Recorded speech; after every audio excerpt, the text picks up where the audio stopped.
পাথর কেঁদে জলে ভাষায় যে মালিকের, গাফেল হয়ে কেন থাকো তুমি মাবুদে। পাথর কেঁদে জলে ভাষায় যে মালিকের, গাফেল হয়ে কেন থাকো। এই জায়গাটা প্রথমবার আমরা কি দিয়েছিলাম, কেন সমান, পরেরটা একটু উপরে দিকে, কেন থাকো, অটোমেটিক মায়া চলে আসবে, কেন থাকো তুমি মাবুদে। পাথর কেঁদে জলে ভাষায় যে মালিকের, গাফেল হয়ে কেন থাকো তুমি মাবুদে। প্রেমেরই দোলনায়, প্রেমেরই দোলনায়, পরেরটা এটা আর প্রথমটা, প্রেমেরই দোলনায় পাতারয় মোহনায়, প্রেমেরই দোলনায় পাতারয় মোহনায়, দেখে ভেবে নিলাম তবু রুহু তোমার নামের জিকির করি আল্লাহু আল্লাহু। এই যে এখানে তোমার নামের জিকির করি আল্লাহু আল্লাহু আল্লাহু, পরে যে আল্লাহুটা পরের লাইনটা যেটা গাবে এটার সিস্টেম একটু আপডেট করেন। আপনি যদি একটা সঙ্গীতকে আপডেট করে গান, আপনার রুচি বাইরে যাওয়া যাবে না যে একবার বিদায় গেছেন তারা একটু সুন্দর করে গান না মডিফাই করে, সমস্যা নাকি? এতে করে কি গীতিকার কিছু বলবে আপনি কেমন শুরু গান, তো আপনি সুন্দর করে গাচ্ছেন। আপনি ধরেন আমি একটা গান, একটা নতুন গল্প করছি, আমার থেকে যদি আমার একটা ভাই আরো ভালো করে গায়, আলহামদুলিল্লাহ আমি প্রাউড যে আমার সংস্কৃতি আমার না গাচ্ছে। এই মেন্টালিটি 24 ঘন্টা মাথায় থাকতে হবে। আপনি কভার সং একটা না 10টা করেন নেই, কিন্তু ওই কভার সংটা আপনি আপডেট করে গান না, সমস্যা নেই। একটা শিল্পীর মূল মাত্রাটা কোথায়, মূল যে থিমটা, যে আমি শিল্পী, আমি দেশ জুড়ে মানুষ আমাকে যত মানুষ চিনে, আমি যত সময় মানুষকে, তো আমরা যদি আমাদের এই জায়গাটা নতুনত্ব আনি বা হালালের মধ্যে, হারাম কিছু না, সঙ্গীত একটু আপডেট করে যাচ্ছি, এটা সমস্যা কি? কে কি বললো গোনার সময় নেই, কারণ আপনারা সবাই বলবে, এই সেই বলবে। দিন শেষে যখন আপনি দেখেন, আমি আমার বিষয়টা বলি, যেহেতু ভিডিও চলতেছে তারপর এখন বলি, আগে যখন সঙ্গীত গাইতাম 2-3 বছর আগের কথা, হয়তো প্রোগ্রাম পাইতাম না। আমার ছোট থেকে একটা নিয়ম ছিল যে আমি প্রোগ্রাম করবো অনেক, স্টেজে গাওয়ার থিমটা আল্লাহ তুমি আমাকে দাও, আল্লাহ ওইটাই দিচ্ছে আলহামদুলিল্লাহ। তো অনেকেই বলতো তুই কেন স্টেজ পারফর্ম সারা হচ্ছে এগুলো এসে, তা আমি বলতাম যে এখানে আইসো না, কাজ করতেছি সব, তো পুরো মাথায় আলাই যাই হোক। তো অনেকে বলতে স্টেজ পারফর্ম ছাড়ি, তো আমার একটা ছিল যে আমি গাই গাই আল্লাহ আমাকে কণ্ঠ হচ্ছে, আমি গাচ্ছি, আমার স্টেজ পারফর্ম ছাড়লে আমার সমস্যা কোথায়? তো আলহামদুলিল্লাহ ওই স্টেজ পারফর্ম রেগুলার চার্জি ওইটাই আমার কাজে লাগছে। আমার কোনো গান কিন্তু ভাইরাল হয়, আপনি জানেন আমার কোনো গান ভাইরাল হয়, আমি স্টেজে আমি চাই সরাসরি ভালোবাসা চাই, হ্যাঁ শিল্পী হিসেবে গান গাবো, গান করা দরকার, পরিশ্রম সেই করতে করি, এত বেশি করতেও চাই না।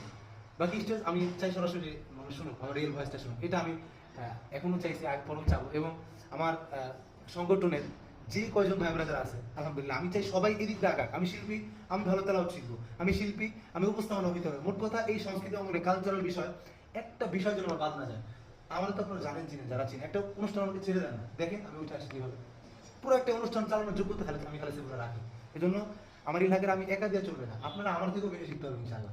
আমার মধ্যে আল্লাহ যতটুকু দিছে আমি প্রপার চেষ্টা করবো যেন আমার ভাইগুলা এগুলা পরিপূর্ণ শিখে। এবং আপনাদের মধ্যে এমন ভালো ভালো গুণ আছে যেটা আমার মধ্যে নেই, ওটা আমি শিখতে চাই। এই পরিচালক দিকে সেই গুণটা শিখার কোনো শেষ নেই, কিন্তু ওই দেমাক অহংকার এই সেই এগুলো করা যাবে না।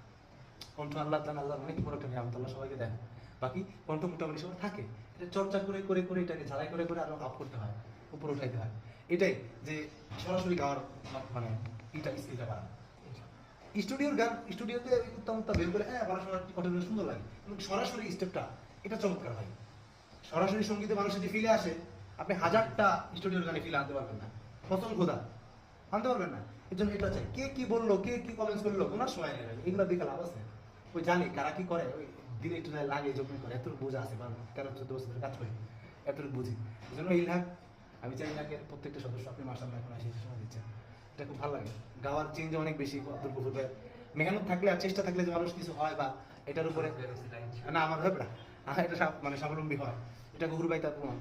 আমি আমার এই পার্সোনাল যে শেখানোর ধরনটা, এটা আমি সবাইকে শিখাই না, সংগঠন যারা আছে তাদেরকে আমি পরিচালক, তাদেরকে আমার একটা হক আমি শিখাই। বাকি আমার পার্সোনাল যে ওয়েটা, এটা আমি সহজে কাউকে শিখাই না, হয়তো 2-3 জনকে শিখাইছি। এর মধ্যে লাস্ট স্টেপে গফুর ভাই, এরপর ইচ্ছা নাই কাউকে নেওয়ার। আলহামদুলিল্লাহ গফুর ভাই যথেষ্ট চেষ্টা, মানে কয়েকদিন প্র্যাকটিস করছে, 5-6 দিন হবে, 6-7 দিন। আলহামদুলিল্লাহ ও এত সুন্দর থিম ধরতে পারে যে আমার বিষয়গুলো বলে দেওয়া লাগে না, যে এই থিম এমন করলে এমন কণ্ঠ বের হবে, বলে দেওয়া লাগে না, এটা আমার বলে পাওয়া। সবচেয়ে বড় কথা, খুবই মনের মতো এলাকার প্রত্যেকটা সদস্য, আমাদের খুব বেশি ভাই ব্রাদার যারা আছে সবাই খুব বেশি মনের মতন, অনেক বেশি আন্তরিক এবং একটা হাত। আমি এটাই দিয়ে এই কারণে বুঝাইলাম, একটা সংগঠন টিকাইতে হলে একটা মুড সবার একসাথে রাখতে হয়। আমার সংগঠনের আমি পরিচালক, আমি প্রতিষ্ঠাতা, এই জন্য ওই মাতবাড়ি করার সুযোগ কারো নাই। আর এমন না যে আমি অনেক বেশি নিয়ম কানুন তাদের উপর চাপাই দিই, বলা আছে পরিচালক আছে জায়গা মতন স্থানকাল পাত্র বিশেষ সম্বন্ধে এমনিতে সবাই ভাই ব্রাদার বন্ধু, কোনো প্যারা নাই, এটা হওয়া উচিত। আমার সংগঠন আমি ওই যে কে কি বললো না বললো কোনো তোকে করি না, আমি কোনো বড় মানে অনেক বড় বয়স হয়ে গেছে, অনেক বড় শিল্পী ভর্তিও নেই না। আমি চাই নতুন ভাই ব্রাদার নিয়ে ইনশাল্লাহ কাজ করতে চাই, এটাই করতেছি আলহামদুলিল্লাহ। যেটা যখন আপনাদেরকে দিয়েছি বা আমার সংগঠনে দিয়েছি এই পর্যন্ত এটা করছি কিনা, আমি ছোট মানুষ ভাই, এরপর আমি এটা বাদ দিব না। আমার এত স্বপ্ন আছে ইলাক নাশিদ ভাই বাংলাদেশে ইনশাল্লাহ এক সময় পুরো ইনশাল্লাহ রাজ করবে ইনশাল্লাহ, এটা তখন ইনশাল্লাহ। আমি ওইসব অনলাইনের এসব আমার ভালো লাগে না, আগে তো আমি এই সরাসরি গানটা আমার ভালো লাগে। এই জন্যই যারা দিন শেষে আমরা একটা কথা বলি, আমি একটা কথা বলি, দিন শেষে যতই যা বলেন আমরা দিন শেষে সাংস্কৃতিক কর্মী যারা আছে সবাই এক। আমাদের প্রবীণ যারা আছেন, যারা আমাদের শ্রদ্ধাভাজন আছেন, তাদের উচিত আমাদের উপর খেয়াল রাখে না কেউ, যে যার এইভাবে আগে আছে। এটা দেখছি এটা বাংলাদেশ টেনিস হয়ে গেছে, অনেক আগে আমাদের এই সাংস্কৃতিক অঙ্গন অনেক উপরে থাকতো, আমরা অনেক পিছানো, অনেক পিছানো। আপনি বিশ্বাস করেন না করেন, আমরা আমাদের ইসলামিক এই অঙ্গনে আমাদের ইন্ডাস্ট্রি অনেক পিছানো আমাদের, একমাত্র আমাদের বড় ভাইরা মাশাআল্লাহ তারা যার যার ওই স্বার্থ হাসিল করে ঘুরতেছে। এরা চিন্তা নেই যে আমরা আর কয়দিন আমাদের ছোট ভাইদেরকে আমরা বানাই দেওয়া যায়, এই চিন্তা অনেকের নেই। যাই হোক, আমার ইচ্ছা যে আমার ইলাকার যারা আসবে, আমি খালেদ সাইফুল্লাহ যদি আল্লাহ আমাকে এবিলিটি দেয় বা আমি কিছু একটা করতে পারি ইনশাল্লাহ, একটা ছোট ভাই ব্রাদার আমি বাদ রাখবো না, সবগুলো আমি ফোকাস এনে ছাড়বো ইনশাল্লাহ। এটাই ইলাকার সাথে থাকবেন ইনশাল্লাহ। 2 মাস পর থেকে টাকা কনসার্ট শুরু, কাজ করতেছি আমি।